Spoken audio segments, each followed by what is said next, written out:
Hey guys, this is Carrie, and this is the answer key for homework number 1 of Unit 3, Factoring. So if f of x equals this and g of x equals that, then for what value of x does f of x equal g of x? So basically, to set this problem up, all you do is substitute the two different formulas, f of x equal to g of x. From here, we can just solve it like a normal equation. So we multiply by 3 on both sides, giving us x minus 2 equals, and then making sure to distribute 6x plus 6. Add 2 on both sides. That gives us x equals 6x plus 8. Subtract 6x on... Whoa! I made a mistake, didn't I?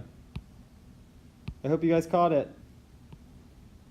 Instead of 6, when we do 3 times 6, that should be 18. 18 plus 2 should be 20. Sorry about that. Minus 6 on both sides gives us negative 5x equals 20. Divide by negative 5 on both sides, and you get x equals negative 4. Next up, the revenue R of x from selling x units of a product is represented by the equation R of x equals 35x. Well, the total cost, C of x, of making x units is represented by C of x equals 20x plus 500. The total profit, P of x, is represented by the equation R of x minus C of x. So it looks like what we have to do is plug in the two different formulas. So R of x is 35x, and then we're going to subtract 20x plus 500. And I hope you guys caught the mistake. When you subtract this, you're supposed to subtract the whole thing, so you need parentheses. So we've got P of x is equal to 35x minus 20x. Negative times positive is minus 500. And then we get P of x is equal to 15x minus 500 after we combine our two like terms, which is answer choice 3. For problem number 3, completely simplify each of the following expressions until you are left with a single term to a single power. When we multiply two things with a common base, we add the exponents. And the reason for that is that a to the 4th is 4a's all being multiplied. Then we've got multiplication by 3a's. And all together, we have a being multiplied by itself 7 times. Again, the shortcut, when you have common bases being multiplied, we add the exponent, so we get b to the 106th power. Which of the following is equivalent to x to the a times x to the b? When we're multiplying common bases, we keep the base the same, and we add the exponents. So it's actually choice 1.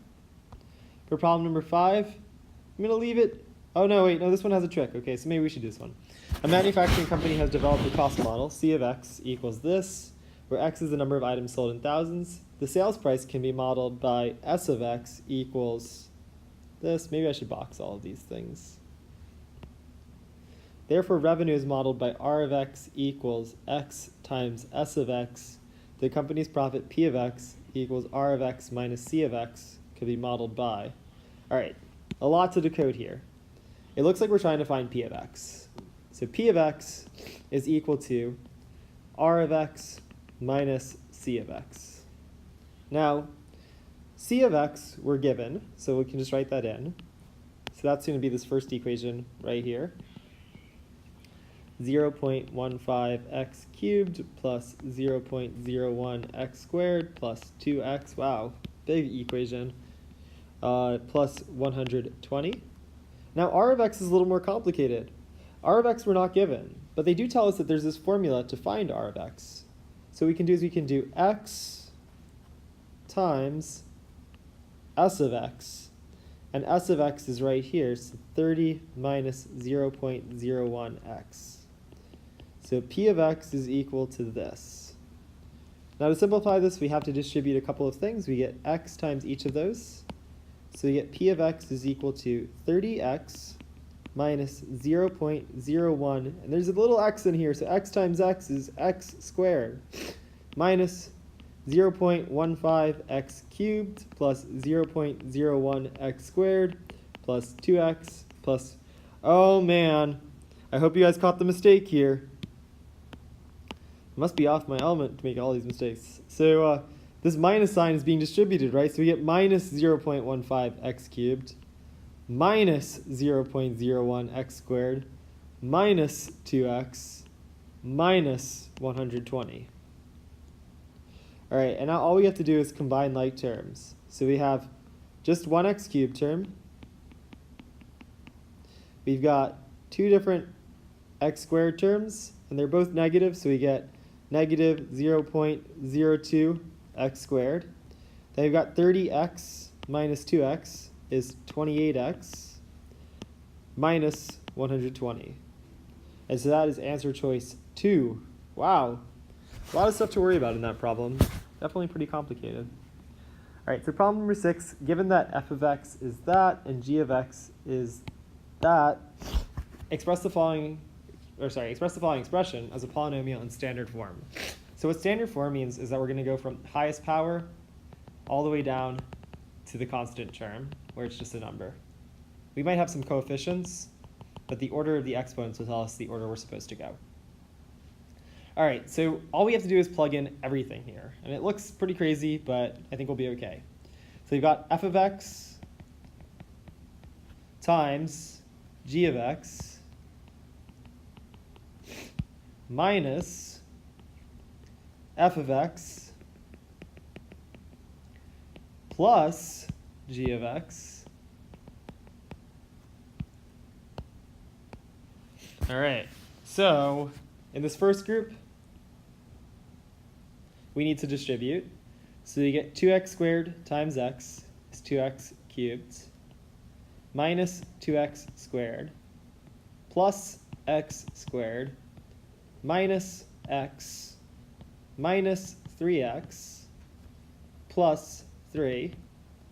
Now I'm going to leave the subtraction and these big parentheses till the next step, because the first step we're supposed to do here is simplify what's in parentheses.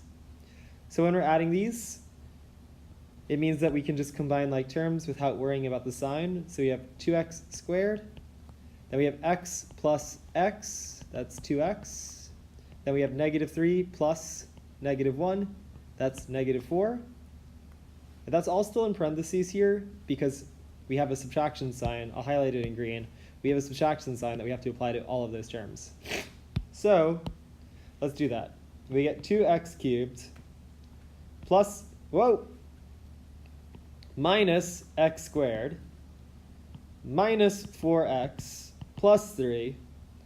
Now distributing that minus sign, minus 2x squared minus 2x plus 4. 2x cubed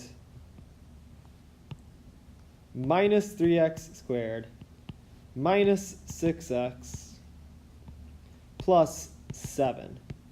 And this is in standard form because it goes from the highest power all the way down to the number. Wow. So this is actually a Regents question along with a number of these. So pretty challenging question, but just if you're careful with your distribution and careful with your